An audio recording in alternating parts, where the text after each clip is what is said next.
Mania was alive and well in Toronto. More history. First Filipino player to win a match here. Just riding full of confidence after a massive title in DC. The one and only extraordinary Alex Eala doing things in tennis that just seem out of this world. For our BetMGM match preview, we've got Alex Eala taking on Belinda Bencic. Eala is the underdog, Danielle. What do you think of the odds?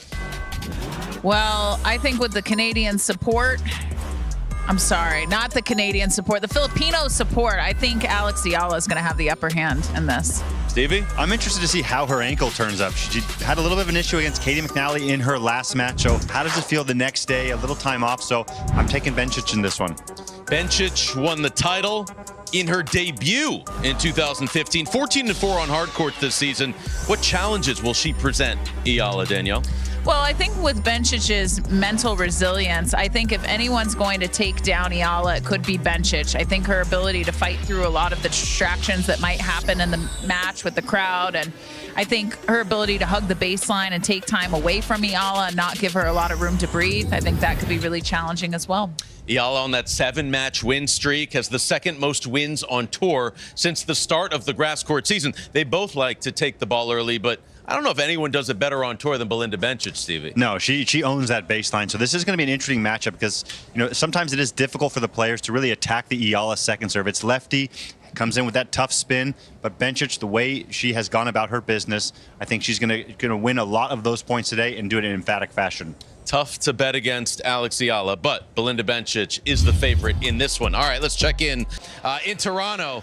Who would have picked it? The fact that Aryna Sabalenka and Jessie Pegula both went out last night, Allie. What did you make of those upsets?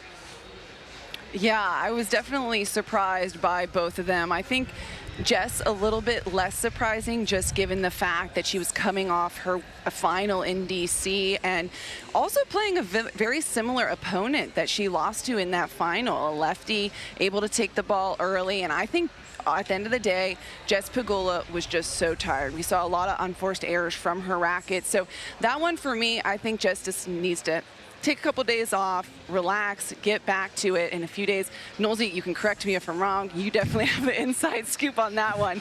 But Sabalenka, I think she needs to start worrying just a little bit. And I think the way that we've seen her handle her serve in particular, that's been attacked dramatically in every match she's played. And I just think emotionally, she looks so irritated out there. So I think she's got to take a few days off to kind of relax, regroup. And she said she was going to try to, be a little bit more clear in her game time decisions on the court. I thought that would mean a few less drop shots, a few less slices. But the clarity for me has still been lacking. So I think she needs to get back to the drawing board before going into defending her title at the US Open. Clarity is well put. It wasn't there. There was a lot of low percentage shot selection last night. Alexandrova is a great ball striker. When she puts it deep and hard on the baseline, you've got to respect that. And Sabalenka was going for a lot off of some very difficult incoming balls. But, I think from a storyline perspective, Sabalenka and Rybakina were both so dominant through the first 3 months of the year. Australian Open, Sunshine Double in particular. Natural surfaces, both of them got a little bit shaky. And I think the main question, big picture, coming into this North American hardcourt swing is, will the stability of the hardcourt bring the stability back to their results at the very top of the game? For Sabalenka, at least so far, the answer is no. We'll see about Rybakina moving forward, starting with today against Samsonova. And there is no stability in either Toronto or Montreal. So many upsets at the Canadian Open. Thanks so much. Look forward to hearing all of your calls later today.